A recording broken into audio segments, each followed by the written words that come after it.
Eu acho que está ameaçada a democracia no país. Um presidente que pensa assim, age assim, se comporta como o atual presidente, não tem uma formação democrática. Eu não acredito que possa haver um golpe, mesmo que a conduta do atual presidente, o que diz, o que faz, não é? De entender que isso. O PT, eu acho que teve falhas, particularmente porque trabalhou uma relação com forças que não tinham nada a ver com o projeto original, mas que entraram para dentro do governo para se aproveitar. Zona Eleitoral, um podcast de Gaúcha e GZH. Estamos começando Zona Eleitoral, que hoje recebe mais um candidato ao Senado, a única vaga do Senado aqui para o Rio Grande do Sul para essas eleições de 2022. Olívio Dutra, muito bem-vindo ao podcast. Muito obrigado. Prazer estar aqui com vocês e com os ouvintes. Aos 81 anos, o que o leva a concorrer mais uma vez? Por quê? É uma boa pergunta. Eu tenho 81 anos completos, né? Sou 10 de junho. Nem esperava ter esse compromisso já, além dos outros que a gente assumiu pela vida, não é? Mas as circunstâncias todas que estão colocadas aí me levaram a aceitar, depois de muito conversar com tantas pessoas de responsabilidade dentro do partido, fora do partido, não é? Eu acho que está ameaçada a democracia no país. E aí nenhum que pense na democracia funcionando plenamente, não é? Com o país sem ódio, né? Com as pessoas podendo discordar uma das outras, sem se agredir. Todos os que pensamos que a democracia é um espaço, né, de respeito à pluralidade, à diversidade, sem preconceito, sem ódio, nós não podemos ver a democracia ameaçada assim e não lutar para que a democracia seja restabelecida, aperfeiçoada, claro, né, pelo protagonismo do próprio povo, né, e qualificada e consolidada. Então é por isso que eu acabei, né, aceitando ser, não é, o candidato da Frente, né, Brasil da Esperança, que são 5 partidos, ao Senado, porque eu acho que você pode fazer bastante coisa.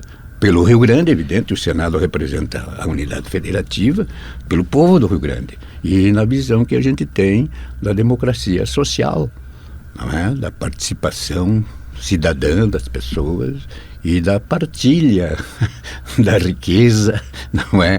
Né? Enfim, da renda. Nós vamos trabalhar por isso. Eu acho que é uma boa missão para quem já tem alguma experiência, como eu e outros companheiros, mas nenhuma experiência definitiva. Então lá 81 anos de vida, quantos anos na política?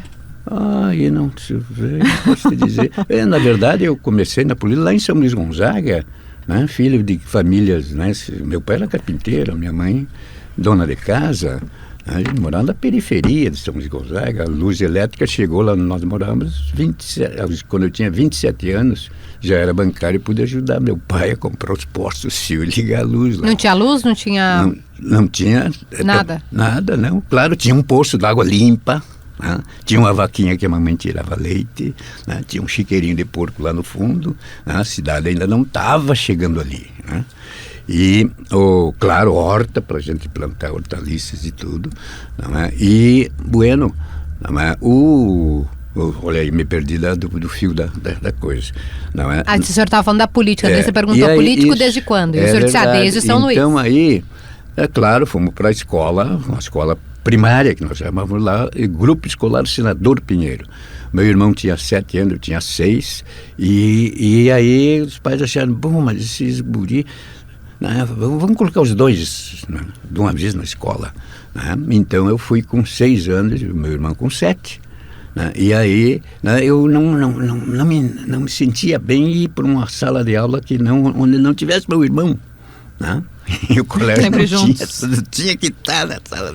Então aí teve um problema lá para resolver, porque, né, o irmão mais moço chorava, né, porque estava fora da...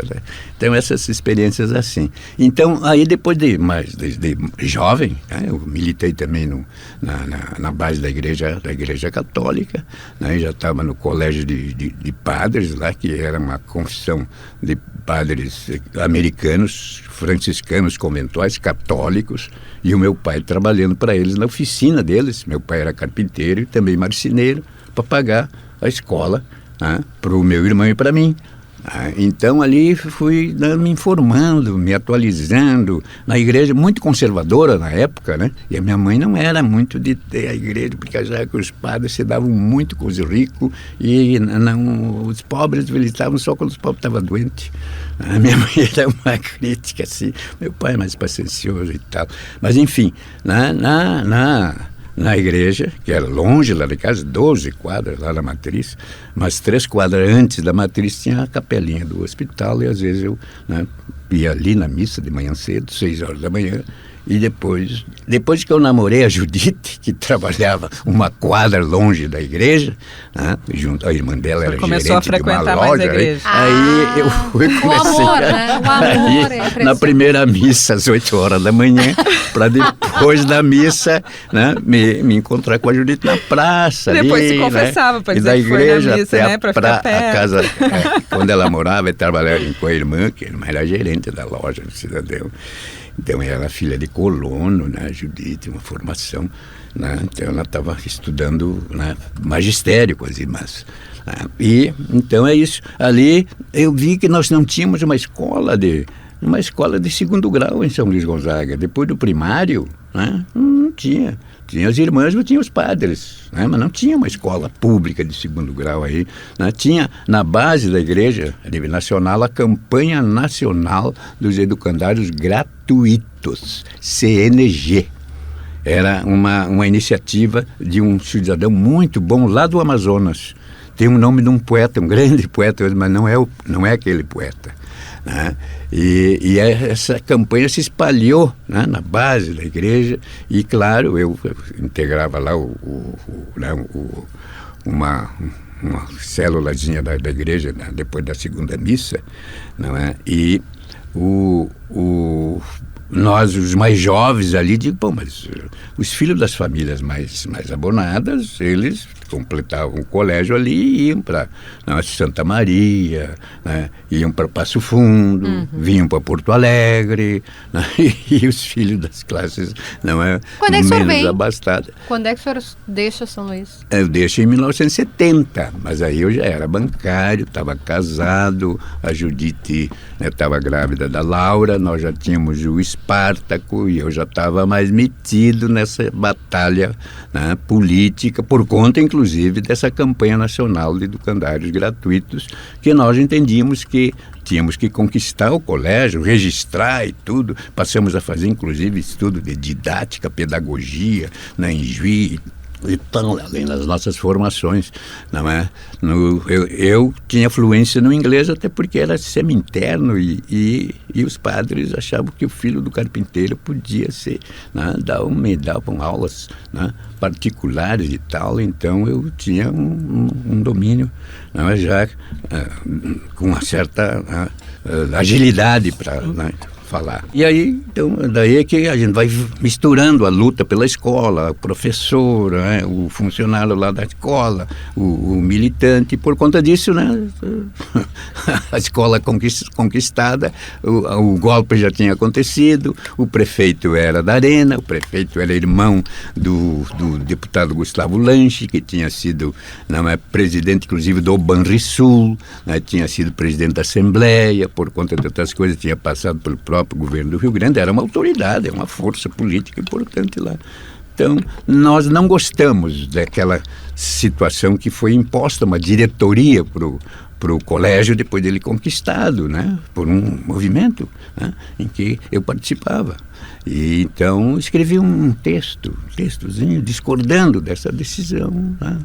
foi para notícias, o jornal de lá, o prefeito não gostou, né? As autoridades todas não gostaram, e por conta disso eu fui transferido, não assim, de abrupto, né? Vamos a falar, de um fim de semana para estar segunda-feira aqui em Porto Alegre, né? Eu não podia discordar, eu tinha aquele emprego. E aí o senhor veio? Claro, eu vim. Falou no seu discurso que é importante a defesa, o senhor está mais do que nunca defender a democracia, que ela está ameaçada, né?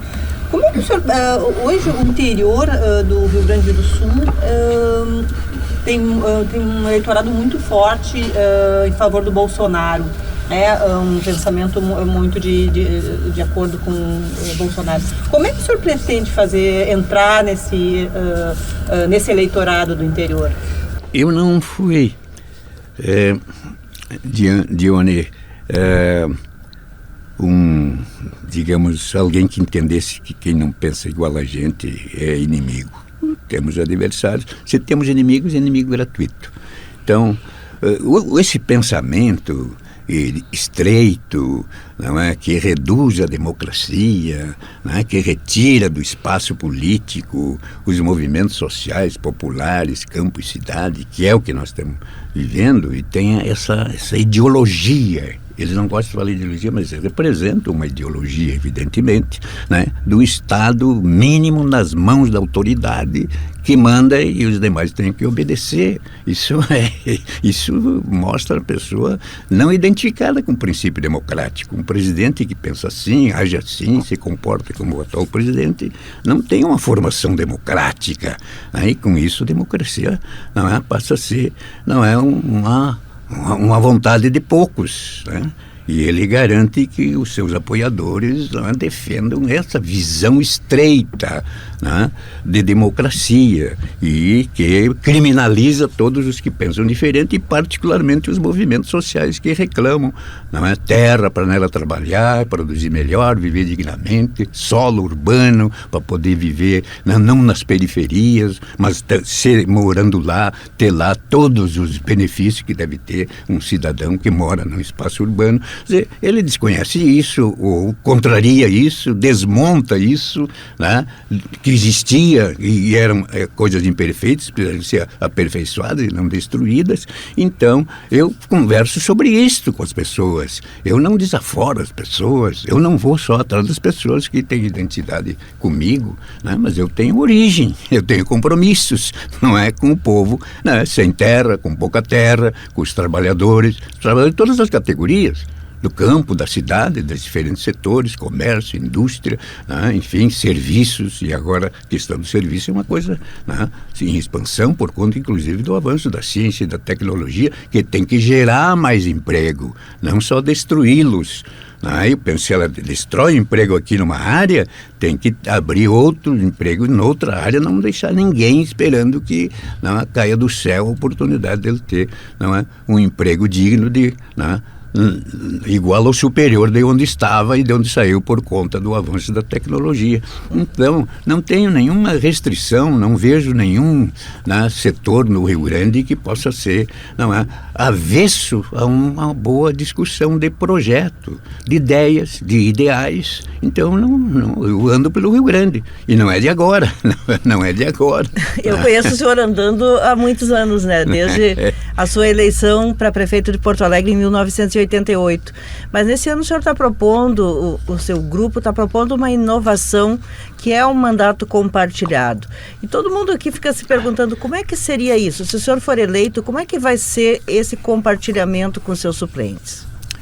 Tu sabes, Rosane, nós temos uma experiência vivida, sentida, nunca concluída, perfeita, mas foi uma boa experiência, a experiência do orçamento participativo, né, de lidar com a receita e a despesa pública em todos os níveis, federal, estadual, municipal, de forma a proposta do orçamento aí para o legislativo para se transformar em lei, antes ela passe por uma discussão que seja, o resultado disso seja fecundado, pela participação cidadã, para definir prioridades, para saber como é que se monta mesmo, como é que tem, né? Como é que tem gente que paga imposto e outros não pagam, como é que é essa coisa de retornos de recursos da União e tal, por município, chega ou não chega, de que forma, por que é assim, né? Por que tem, né, determinadas áreas que tem que ter já um percentual, será que não pode ter mais? A saúde, a educação, né? Essas coisas têm que ser discutidas, né? Têm que ser afirmadas, porque as realidades são diferentes, né? Numa região, num município para outro, enfim, né? Então, o orçamento, no nosso entendimento, não pode ser o que é hoje. O orçamento secreto, o senhor vai trabalhar contra a emenda parlamentar e o orçamento secreto? Claro, sim. Emendas parlamentares. Aliás, as emendas parlamentares apareceram antes do governo do Bolsonaro.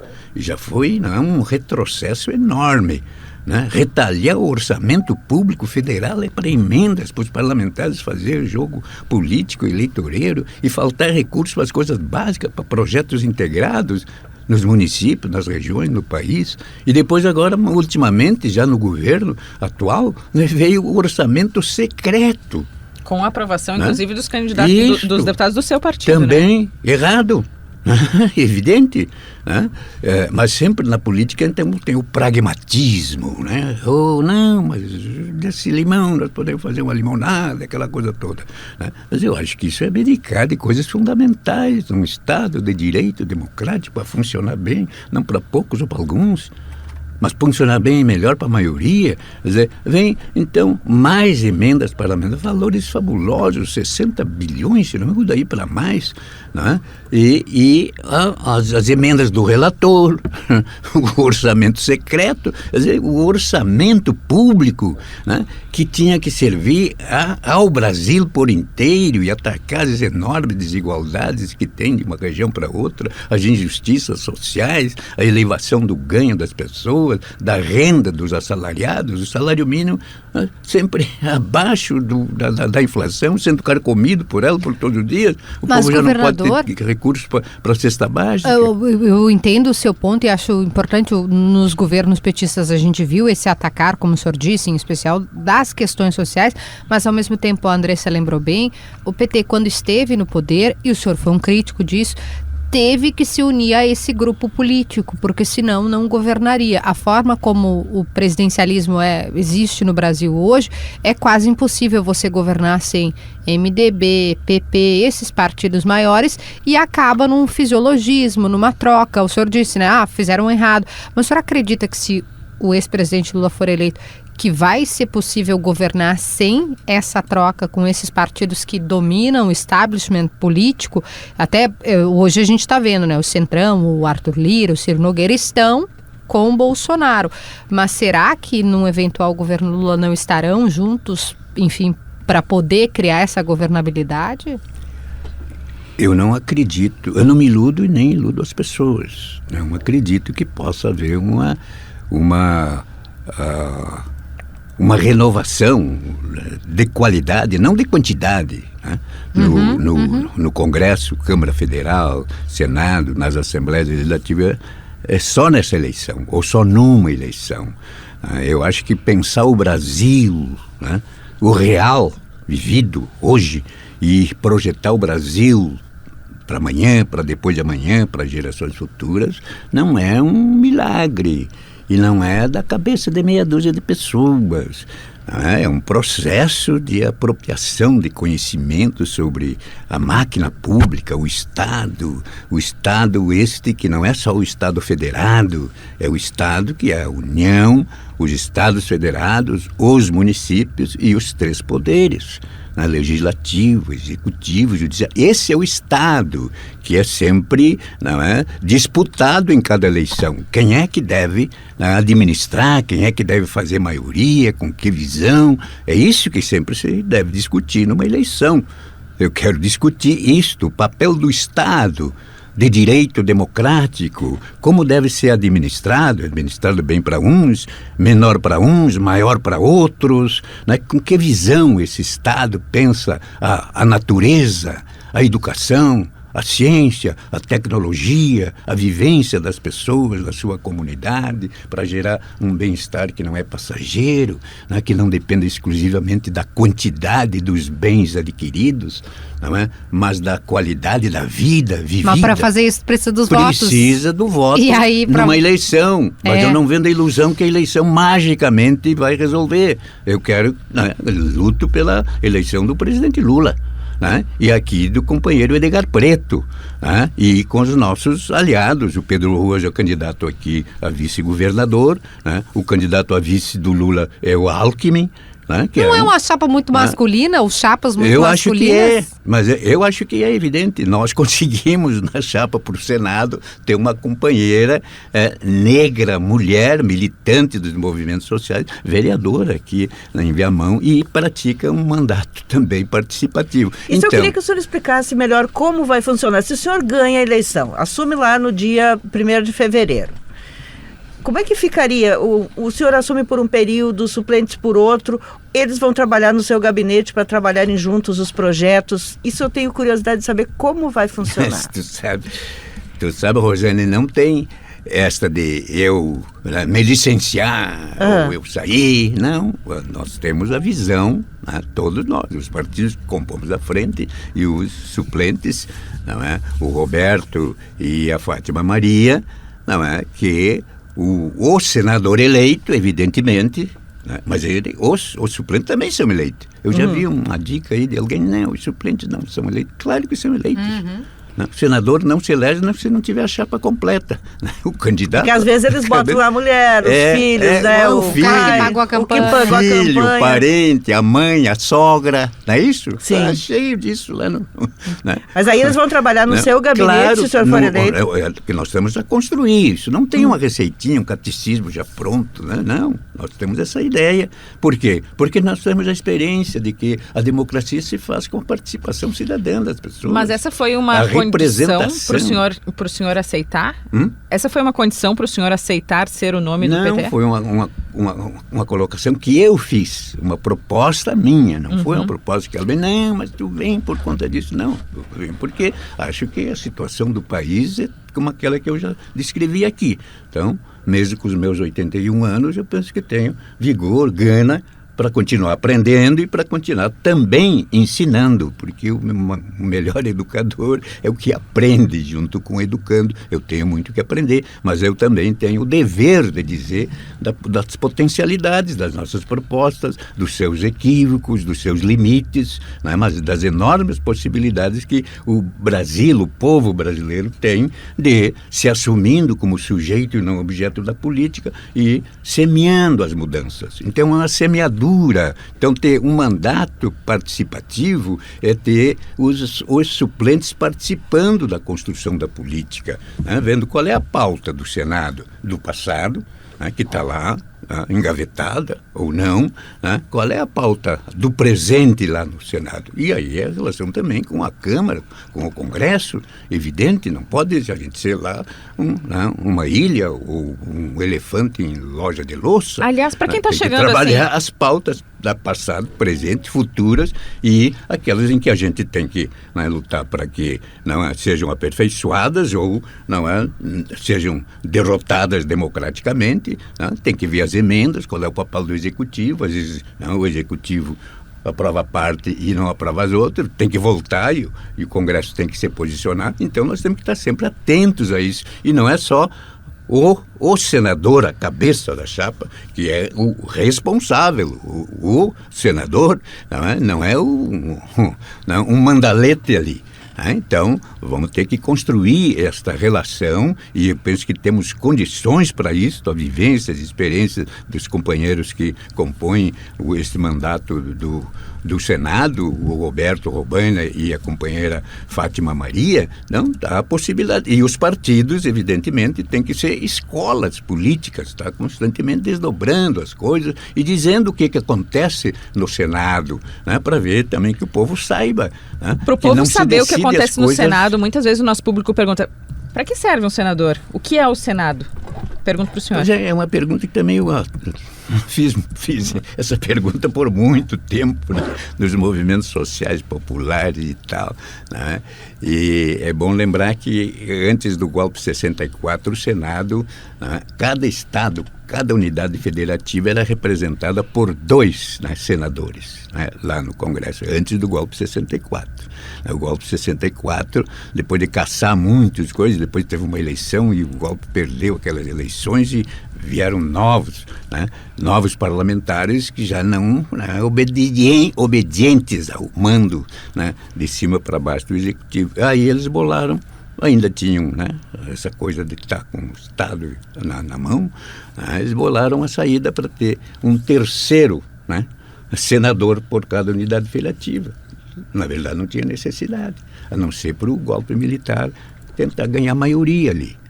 Mas depois, na Constituinte, eu fui Constituinte, voltou essa discussão. Não, mas por quê? Pode ter, não podemos deixar de ter 2 senadores por cada unidade federativa, mas o terceiro tem que estar relacionado com a população. Um estado como o próprio Rio Grande do Sul, ou mesmo São Paulo, uma população, o Rio Grande tem quase 12 milhões de habitantes, né? São Paulo tem lá 18 milhões quase, mas só a cidade, né? Só a cidade, né? Imagina, né, ter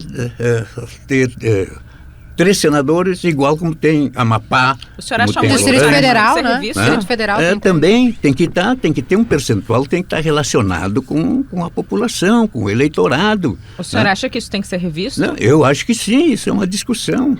Não pode ter nenhuma discussão impedida de ser feita, particularmente essa. Um funcionamento mais adequado da representação do voto do eleitor, da eleitora, tem que ser melhor representado, né? E tem que valer para qualquer circunstância, não é? A população que é desigual nesse país, né? Que se desenvolveu puxando a população do interior, esvaziando o interior, trazendo, né, para os grandes centros e médios centros, né? E nós precisamos pensar no Brasil, né, se desenvolvendo de forma mais parelha, né, reduzindo desigualdades enormes, né, de uma região para outra, do ponto de vista social, político, econômico e cultural. E a hora que esse país tem uma riqueza cultural enorme, né, enorme, e que elas têm que se expressar e não ser, né, bitoladas de fora para dentro ou reduzidas ao poder econômico daqui e dali. O Estado tem que funcionar estimulando essa riqueza, né, e para isso precisa também, né, o legislativo está expressando essa diversidade, essa pluralidade. Então, um mandato no Senado não é um mandato pessoal e nem é para representar, não é parcial o Estado. O Estado tem diversidades, tem, não é, contradições enormes, né? A gente quer estar lá representando o Estado do Rio Grande do Sul na sua diversidade, na sua pluralidade. E o nosso lado, evidentemente, é o lado mais dos trabalhadores, né? Do trabalho, da cultura, não é? Da ciência, da tecnologia, da pesquisa, da educação, né? Da saúde. Essas coisas são fundamentais e sempre tem que estar aperfeiçoado do ponto de vista social, democrático. Sim. Então, os recursos públicos são escassos, têm que ser preferencialmente direcionados para qualificar a vida de milhares de pessoas, né, fazendo esses serviços serem qualificados. Candidato, trocando um pouquinho só de assunto, o presidente Bolsonaro e seus apoiadores contestam, né, a urna eletrônica e levantam dúvidas sobre a urna, né?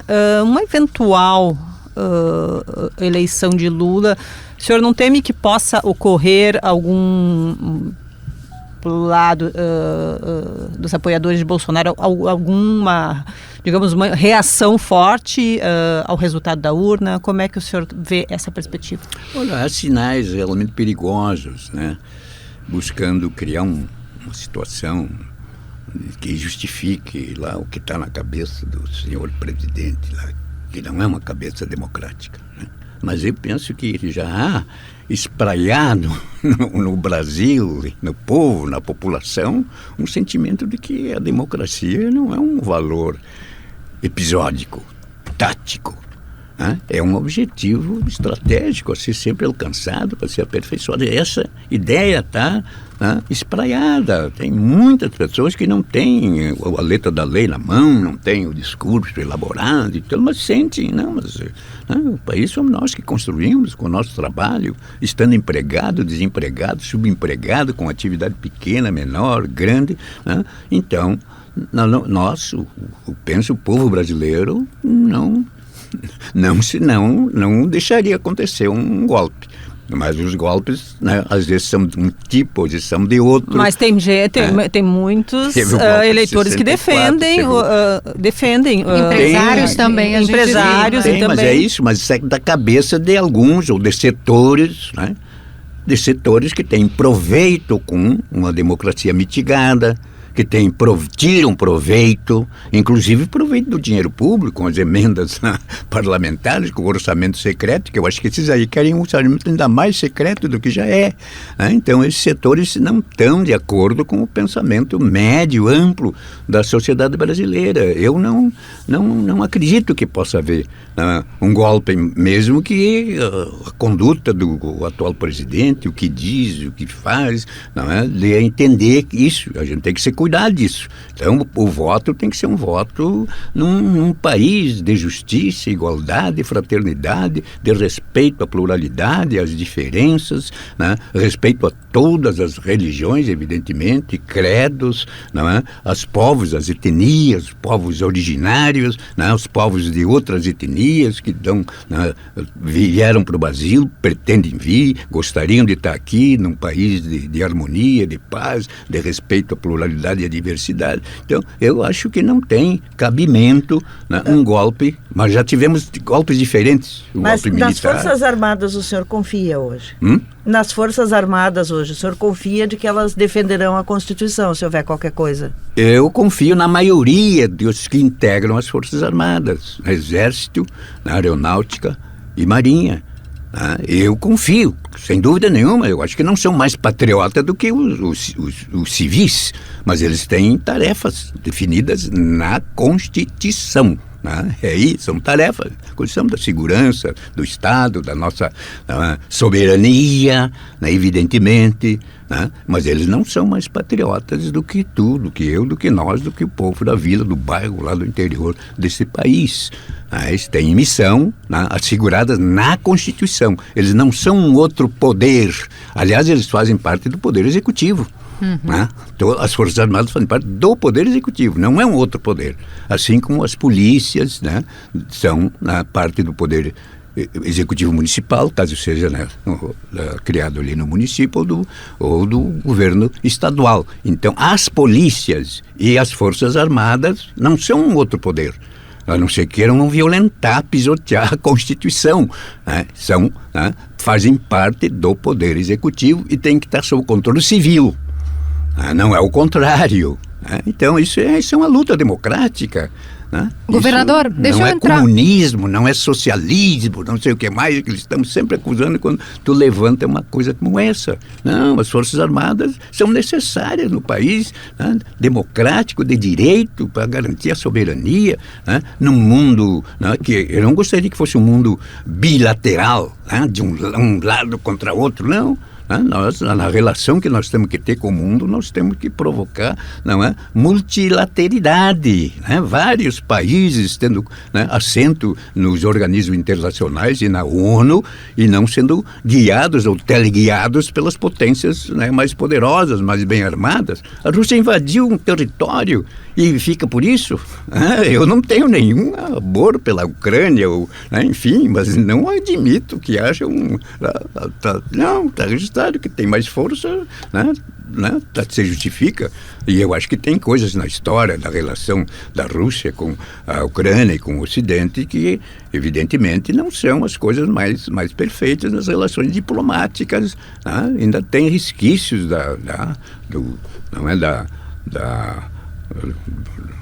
do que restou da União Soviética. Da Segunda Guerra Mundial. A Guerra Fria, e como ela acabou, com quem é que é pode-se dizer que é vitorioso se não resolveu problemas sérios de conflitos, de países avançando a riqueza dos outros países. Os Estados Unidos apoiam ditaduras. E às vezes promove algumas, né? Porque tem riquezas nesses territórios que precisam estar sob o seu controle, né? Então não dá para a gente ficar, né, bipolarizando, né? Nosso país, né, tem que ter capacidade de influir, né, nesses espaços, mas primeiro garantindo que o seu povo seja sujeito e não objeto da política, que o seu povo, né, adquira dignidade com trabalho, com respeito, com oportunidades, né, para chegar lá fora e não estar falando da boca para fora. Eu penso que o Lula tem teve uma atitude muito positiva em colocar o país, né, a ser respeitado em todos os foros internacionais. Vamos falar desse personagem do Lula. Sem deixar de fazer críticas, né? Como é que eles... O senhor tem uma proximidade com ele de tempos, né? O senhor Desde lembrou 75, aí da sua história. A Andressa, quando fez a primeira pergunta de saber do senhor ser candidato, a gente precisa lembrar o ouvinte, o eleitor, que o seu nome nem era colocado, né, na discussão e tal. E aí o senhor aparece ali na última hora e tamanha a sua força, né, de lembrança das pessoas. O senhor apareceu em primeiro colocado, não sei em que momento as pessoas estão ouvindo o podcast, a gente está gravando no finalzinho de agosto. O senhor apareceu na pesquisa do IPEC como primeiro colocado. Como é que foi essa conversa com o ex-presidente Lula quando ele soube que o senhor ia ser candidato? O senhor comunicou para ele lhe disse o quê? Vocês têm se falado durante... pelo que eu apurei, Rosane, que a gente conversa, né, dos interlocutores, ele ficou muito animado. Aliás, como a militância do PT também me disseram que os grupos de WhatsApp... O senhor usa bastante WhatsApp? Não. Não, razoavelmente. Né? Mas o povo estava em polvorosa, estava todo mundo distribuindo figurinha e bigode para lá e para cá, porque ficou empolgado. Mas a minha pergunta é o ex-presidente Lula. O senhor tem falado com ele? Olha, não tenho falado não com a frequência que falava antigamente, mas nós somos amigos de 75, não é? E com os nossos defeitos, com os nossos limites, e ele com as posições que assumiu de tamanha importância no país e no mundo, que eu não estou me metendo aqui ou ali e tal, né? Dando dica para cá. Não é o meu feitio. Né? Eu tenho uma relação de amizade com ele que vai além, inclusive, do partido que nós ajudamos a criar. Dos momentos que a gente teve, né, em cargos importantes pelo voto da população, né, vai além disso. Eu tenho uma relação, não é, afetiva, acho o Lula uma figura excepcional, né, mas tem também lá, ele é fascinado pela política. Eu acho que muito mais do que eu, né? E isso não é defeito, né? Mas isso também leva a que, né, se possa... Nós tivemos uma relação no governo Lula em que o Lula, com a sua capacidade, ele constituiu, né, depois da eleição, maioria lá no Congresso. Como? E nenhuma das reformas estruturais do país, mesmo tendo maioria lá, passaram. Então é isso que a gente tem que refletir. Eu penso que isso o Lula reflete, mas eu realmente converso o essencial. Ele não me colocou em nenhum momento essa coisa de eu ser candidato, seja governador, seja senador. Pelo respeito que ele tem. Mas o senhor falou com ele depois? Eu acho que é pelo respeito que ele tem para comigo. Claro, não foi uma imposição. Então ele não me colocou antes nada sobre, tem que estar, não, eu via que tinha movimento no partido, nos movimentos sociais e tal, nessa direção. Quem que foi falar com o senhor e disse assim, quem sabe? E eu resistindo. Claro que depois que tomei a decisão, eu informei para ele. Evidente, olha, Lula, está aqui esse quadro assim assado e tal, né? E eu vou ter que enfrentar essa coisa, eu nunca fugir da raia. Né? E ele, depois do falecimento da Judite, ele andou dizendo para o pessoal, olha, coloquem o Olívio aí nas campanhas, porque o Olívio não pode ficar isolado, solito, agora está solito. Não, eu brinquei com ele, mas não é assim. Não é evidente que a Judite, minha querida Judite, era um preenchimento de vida enorme, né? Agora chegar em casa, não tem ela. Como é que o senhor está lidando com isso? Porque vocês foram casados por 54 anos, né? É uma vida inteira juntos. Como é que o senhor está, assim, refazendo a sua vida com essa perspectiva de chegar em casa e não ter ninguém para abrir a porta, para trocar confidências. Tarde, até da madrugada, né? A Judite estava lá. Né?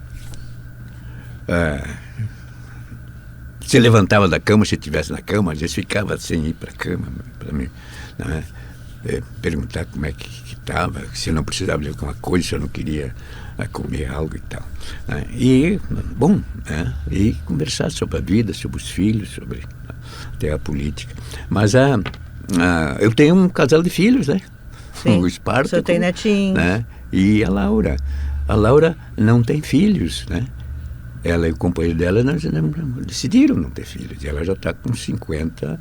Ela é de 70, então vai fazer 52 agora em dezembro. Mas o Espartaco tem 2. Né? E a Laura sempre dizia, olha, pai e mãe, eu não tenho filhos, vocês agora passam a ser meus filhos. Então ela nos cuida. Agora então ela está me cuidando intensamente. Presencial e também, como se diz, virtualmente. Então ela me acompanha, ela quer saber onde é que eu ando, ela quer saber se eu almocei correto, se não estou deixando de almoçar ou de tomar água. Eu servi água para o senhor aqui, vou botar mais um pouco agora. Então isso vai, claro, reduzindo, né, o impacto da falta, né, da Judite e tal. Mas isso faz parte da vida, esse sentimento não se, né, não se extingue assim, a gente busca. Mas a política lhe ajuda a suprir um pouco claro, essa ausência. Dúvida. Claro que ajuda, gente. Mas eu não estou lá por causa disso, para me interter. Né? Eu estou porque acho que tenho um papel, uma obrigação até, e tenho também que, né, aprender com mais. Eu não tenho a sabedoria que o pessoal, não, ele é mais velho, é mais sabido. Não, o diabo também diz que é mais sabido porque é o diabo. Né? Não. Dizem que o diabo é mais porque é velho, não porque é diabo, né? Mas eu queria, o senhor falou em estudar muito, né? O senhor sempre foi um estudioso e muitas pessoas não conhecem muito esse seu perfil, né? O senhor é formado em letras, o senhor aprendeu a falar inglês ainda menino, coisa rara lá no interior, a gente não tinha boas aulas de inglês. Né? E então o senhor também é conhecido muito pela participação em eventos culturais. É difícil ter um evento que não está lá o Olívio Dutra com o seu bocozinho, o senhor está com essa sacolinha atravessada aqui. Em geral, o senhor na Feira do Livro está sempre carregando um livrinho na mão, está no mercado público. O que o senhor anda lendo ultimamente? Porque eu sei que o senhor gosta de literatura também e é um grande leitor. Eu ando lendo autores novos, né? Mas tu sabe que teve 2 grandes livros que eu não tinha lido ainda e pude lê-los neste ano. Um foi Os Sertões, de Euclides da Cunha. Imagina, a gente não ter lido Os Sertões. Eu lia trechos, excertos, né? Agora pude ler por completo, não é? O Grandes Sertões, aliás, Os Sertões. Os Sertões. Que até inspiraram o Vargas Llosa depois a escrever A Guerra do Fim do Mundo. Que eu li também, né? Eu li também o livro do Vargas Llosa. E nessa coisa de ler não só Os Sertões, mas ver... E o livro do Vargas Llosa é um grande livro, hein? Sim. Um grande livro sobre os sertões. Aliás, inspirado nos sertões. Ele criou outros personagens e pôde tratar de outras questões, né, que o Euclides não pôde. Porque o Euclides foi para lá, na verdade, representando ele era, né, repórter do Estadão. Ele era um repórter, né? Quer dizer, ele não tinha ficção ali, Isso, né? E ele também foi com o amparo das Forças Armadas. Mas ele era republicano, o Euclides da Cunha.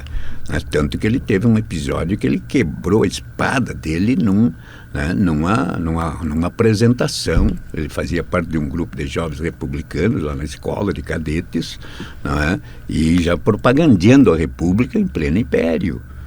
Não é? E aí eles tinham preparado, os jovens cadetes, né, uma atividade, porque tinha... E o comando descobriu que os cadetes iam fazer uma coisa que não podiam fazer, tal. Né? A maioria dos oficiais da época eram defensores do Império. Inclusive, o Deodoro da Fonseca, que era amigo do rei. Né? Então, eles mantiveram aquela atitude e o comandante lá, para tentar abafar, preparou um ato e convidou Este é um gaúcho aqui, aquele lá de Bagé, como é que era o nome dele? Bom, se memória eu lembro o nome dele. Ele era um bom orador, aquele da frase, ideias não são metais que se fundem, que era de Bagé. E ele tinha um filho que era cadete lá, portanto colega do Euclides da Cunha. E o filho dele não participou desse grupo que propagandeava a República e que tinham preparado esse ato. E aí o comandante lá chamou, e Gaspar Martins. Gaspar Silveira Martins, né? E o Gaspar Silveira, que era um figuraço, né? Representando o governo, o império, inclusive estava lá acompanhando para fazer a tropa está ali, em forma, e passa a autoridade, de certa forma, vistoriando. E era naquela hora que eles tinham combinado, um passo à frente e tal. E o Euclides da Cunha ficou esperando a tal de sinal dos demais, e não houve o sinal dos demais. E o Euclides da Cunha segurou, não conseguiu segurar, ele deu um passo solito e quebrou a espada. A espada, que era símbolo do império, aquela coisa toda. Claro, foi punido, por daqui, dali e tal.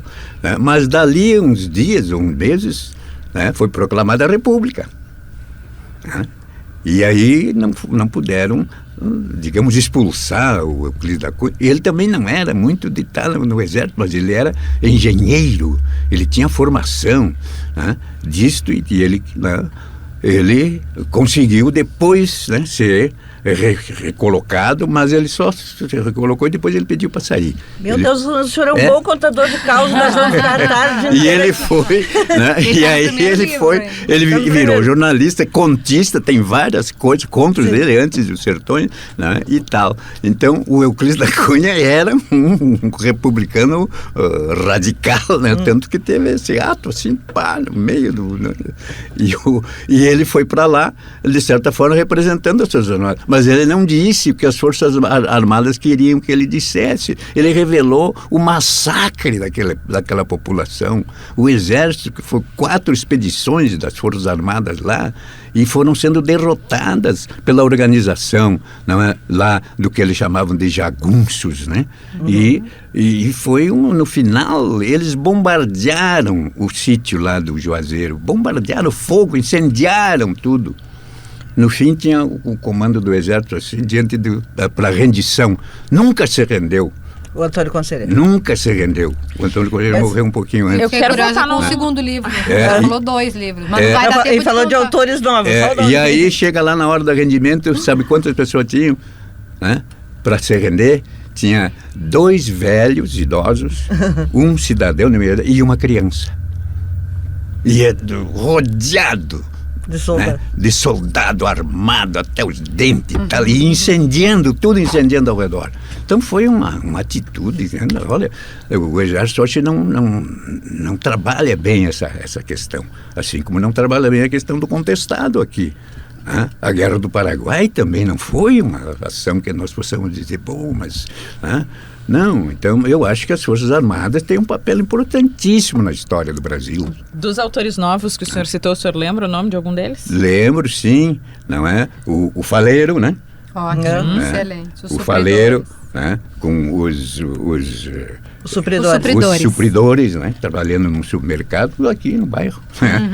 E espetacular mesmo. Também um grande livro, preciso lê-lo, Pessoal, eu já emprestei para muitas pessoas e me devolveram, que coisa boa. Bom. Tem um livro do Mário da Costa Franco, que é filho do Sérgio da Costa Franco, que é um grande conhecedor de Porto Alegre. O Mário escreveu um livro muito interessante, que é A Filha do Dilúvio. Dilúvio, a filha do dilúvio. É sobre o pessoal que está morando debaixo das marquises, morando na rua, debaixo dos viadutos, e se alimentando mal, como a maioria, ou indo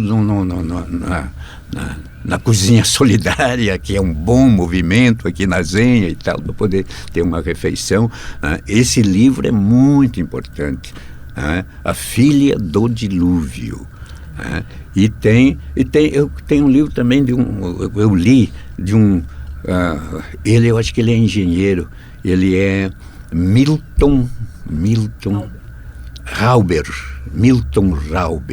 né? Ele é de Santa Cruz, né? Ele escreveu um livro muito interessante, é Marambaia, se não me engano o nome dele. Ele criou um município fictício, pequeno, médio, onde está se fazendo uma barragem, né? No vale aqui do Jacuí, mas, né, a calha ali, né, tu faz a barragem e a água se estende e inunda, né, a maioria das pequenas e médias propriedades.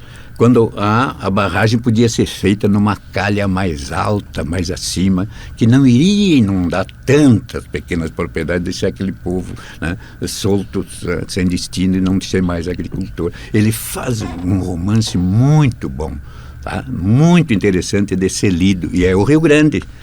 E é um pequeno, médio município com essa questão, né? Nós precisamos de gerar mais energia, sem dúvida, né? Mas eu lembro bem, com a Dilma, que era secretária de Minas de Energia do nosso governo, ela foi também secretária de Minas de Energia do Alceu Colares, a Dilma, com a sua equipe, nossa equipe, e numa relação com as universidades aqui, ela montou um programa de pequenas e médias usinas na calha do Rio Jacuí.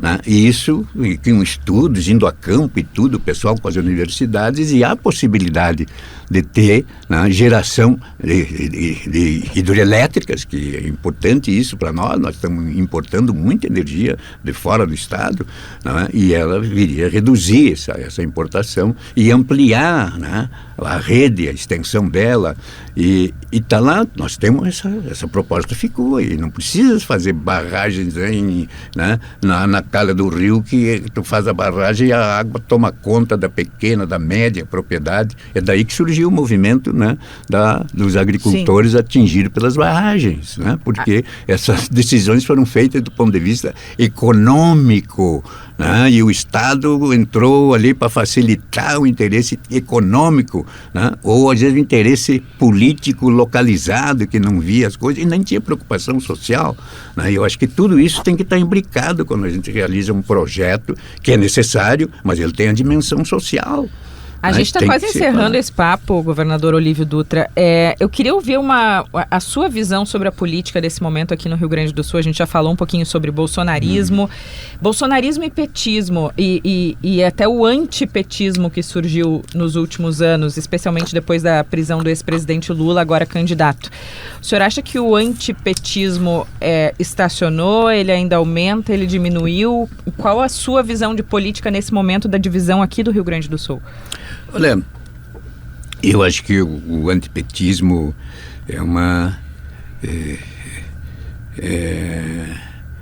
não é uma coisa que tu possa dizer, mas tem toda razão para ser antipetista. Não. O PT, eu acho que teve falhas, particularmente porque trabalhou uma relação com forças que não tinham nada a ver com o projeto original, mas que entraram para dentro do governo para se aproveitar do espaço e dos cargos que ocupavam, inclusive nomear parentes, amigos, troços para empresas públicas ou para cargos no segundo e terceiro escalão do Estado. Isso reduziu o impacto do projeto e também a capacidade do Estado, fiscalizar, mas o PT foi um partido que criou instrumentos, no Estado democrático de direito para que houvesse controle da atividade do setor público, direcionamento dos recursos, da construção dos orçamentos e particularmente do orçamento federal. Eu acho que o PT é um partido que contribui muito para que a cidadania fosse instigada a participar, e por isso mesmo o Estado desabrochasse mais para políticas públicas do interesse da maioria da população. Eu penso que faltou reformas estruturantes, que não são reformas deste ou daquele governo, e que o país precisa ter essas reformas para crescer de forma mais espraiada, desconcentrada e do ponto de vista social, cultural, mais justas. Não é como é a reforma agrária. A reforma agrária ficou incompleta na Constituinte. ficou para ser regulamentada. E nós precisamos trabalhar essa questão da regulamentação. A reforma urbana também não avançou. E tanto que o Minha Casa Minha Vida muitas vezes teve que ir para a periferia da cidade, onde não tinha sequer a água, a luz, a escola, o transporte, que depois teve que ir indo lá aos poucos. Por quê? Porque tem imóveis, não é que são de propriedade das empresas ou dos especuladores imobiliários em áreas já bem servidas por todos os serviços, mas não é para casa popular. Então precisa ter uma reforma urbana, que facilite o acesso da moradia digna. Não anda caixotezinho pro pet, moradia digna, com escola, com posto de saúde, com biblioteca, com espaço de lazer, de cultura, de convivência. Nós não avançamos na questão da reforma urbana, também na questão da reforma agrária. Nós apresentamos um projeto de reforma tributária, eu me lembro, ainda estava no governo, em abril de 2003, um projeto de reforma tributária que já tinha sido discutido amplamente no país, inclusive, por vários setores, inclusive os setores empresariais, os técnicos, os economistas, os estudiosos e tal, que simplificava a estrutura tributária e pregava o imposto progressivo. E também armava o Estado para reduzir ou acabar com a sonegação. E também trabalhar melhor essa questão de favores tributários, isenções tributárias, uma proposta boa. E o governo do Lula tinha maioria naquela ocasião. Inclusive o partido do atual presidente da República fazia parte dessa maioria, imagina. Então era uma maioria, não era para mexer nas questões estruturantes que precisavam ser mexidas para o país se desenvolver de forma mais ampla, mais espraiada, mas era para garantir cargos ou posturas, ou enfim, na máquina pública. Então, eu quero que o Estado funcione bem e melhor, não para poucos ou para alguns, mas para a maioria. E para isso precisa ter a cidadania sabendo das coisas, como isso funciona, para fazê-lo de baixo para cima funcionar melhor. Nós precisamos de mais democracia e não de menos. E nós temos um governo que quer menos democracia, a democracia mitigada, a democracia sem povo. Bom, vamos encerrando. O que o senhor tem ouvido, além de ler, de trazer esses autores novos? O que o senhor ouve? O senhor ouve música? O senhor ouve rádio, só notícia? Olha, eu ouço música bastante, mas realmente eu não estou atualizado com a música pop. Não, se você pode, que música o senhor ouve? Gauchesca? Eu gosto muito das diferentes manifestações culturais das nossas regiões, na música, mas também na poesia. E não é só poesia declamada. Deixa ele perguntar sobre música pop, fazer um quiz aqui sobre Madonna, Taylor Swift. Não, tô brincando, não vou fazer nada disso. Mas realmente eu às vezes Anitta vejo. ou Ludmilla? Brincadeira. Às vezes eu vejo, né? Eu gosto na televisão, eu gosto muito daquele canal Curtas, que é muito bom. Tem também aquele canal também do cinema brasileiro. Canal Brasil. Eu sempre ligo 53 na minha televisão, 1 e 56 o outro. E ali tem coisas muito interessantes. O tempo da gente é escasso, escasso. Então, às vezes eu ligo e já está dando uma coisa que eu eu gostaria de ter ouvido desde o início. Aí eu fico pensando, isso deve voltar num outro dia. E aí eu procuro me inteirar ali. Mas eu tinha dito, sabe, eu li o Guerra e Paz, eu li de novo. Eu não tinha lido. A primeira vez eu li Guerra e Paz. E eu li de novo nesse espaço que eu disse desse ano, E eu acho importantíssimo aquele livro. Ele não é só a Rússia daquela época, do final do século XIX, da invasão do Napoleão, do incêndio de Moscou. É muito mais que isso. O Tolstói fala sobre o ser humano, a ganância, as guerras, o individualismo e a sensibilidade das pessoas. A alma russa, que não é só a alma russa, é a alma do povo simples. Então, vale a pena reler, particularmente aquela parte eu acho que a conclusão, aquele aí terminou o romance, a Natasha está casada, tem filho, já tem neto, né? Mas ele especula sobre as guerras, e a guerra e o ser humano, e essa coisa dos heróis. O Napoleão tido como herói, e ele diz, mas como herói? Um cara que tem atrás de si milhares de mortos, um cara que no meio da guerra, ele entrava num trenó bem vestido, então ele saía do campo, ia se proteger, né? E os seus exércitos ficavam ali, na miséria, na fome e tal, né? A Rússia ganhou, quer dizer, impediu a ocupação dela pelas tropas do Napoleão, né? Não só por causa do inverno, né? O Tolstói diz porque morreram milhares de pequenos agricultores russos enfrentando a invasão poderosa, né? Ganhando da batalha, não só esperando que a neve, né, impedisse o armamento e os soldados, né, do Napoleão, que não eram só franceses, né? O Napoleão tinha já formado um exército com todos os países que ele tinha ocupado para invadir a Rússia. Então, ler Guerra e Paz foi muito importante para mim. No caso, reler. Né? E ler poesia, evidentemente, vale a pena. Né? O senhor quer escolher uma música? A gente encerra com uma música. Tem alguma que ele toca? O senhor quer declamar alguma que o senhor lembra? Se alguma poesia? Não vou declamar, não. Eu gosto dos versinhos do Mário Quintana. É curtinho, né? O Mário Quintana tem... Vocês conhecem aquela sobre o vinho do Mário Quintana? O vinho, né? O vinho, né? Uma quadrinha assim. Não é por ser o mais caro ou o mais antigo. O bom vinho verdadeiramente é aquele que tu toma calmamente com o teu mais velho e silencioso amigo. Olívio Dutra, para fechar o programa. Obrigada. Tem aquela, né, que eu acho que é mais política, assim, ó, do Mário Quintana.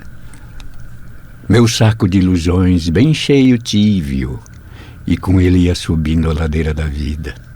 No entanto, a cada ilusão perdida, que extraordinária sensação de alívio.